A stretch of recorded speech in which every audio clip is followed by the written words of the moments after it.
Equality advocates say a new bill just filed in the Tennessee legislature unfairly targets transgender individuals. The bill would expand the state's indecent exposure law to include single-sex areas like bathrooms and locker rooms. While the bill's sponsor tells News Channel 5's Emily Luxon it's about protecting privacy, opponents say it's bad public policy.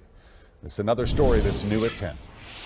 This bill is about making sure that it's clear where certain behaviors are appropriate and others are not. Representative John Ragan said he had his young granddaughter's safety in mind when sponsoring a bill he hopes will enhance the state's indecent exposure law. The expectation is that if you're in a restroom that is designated for your sex, you have an expectation of certain conditions. House Bill 1151 would expand the offense of indecent exposure to include incidents occurring in a restroom, locker room, dressing room, or shower if the offender is a member of the opposite sex than the sex designated for use.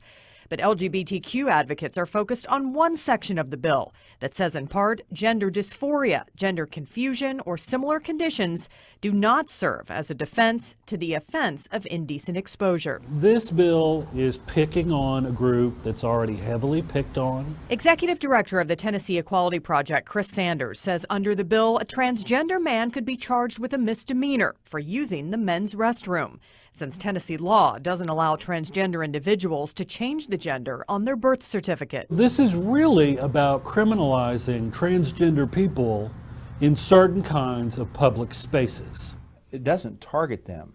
What it does is prevent them from using that as an excuse. Despite the debate, Representative Ragan hopes the bill will gain support as it moves toward the House floor. The bill does not change the definition of indecent exposure or the possible punishment, which can range from a Class B misdemeanor to a felony. Reporting in the newsroom, Emily Luxon, News Channel 5.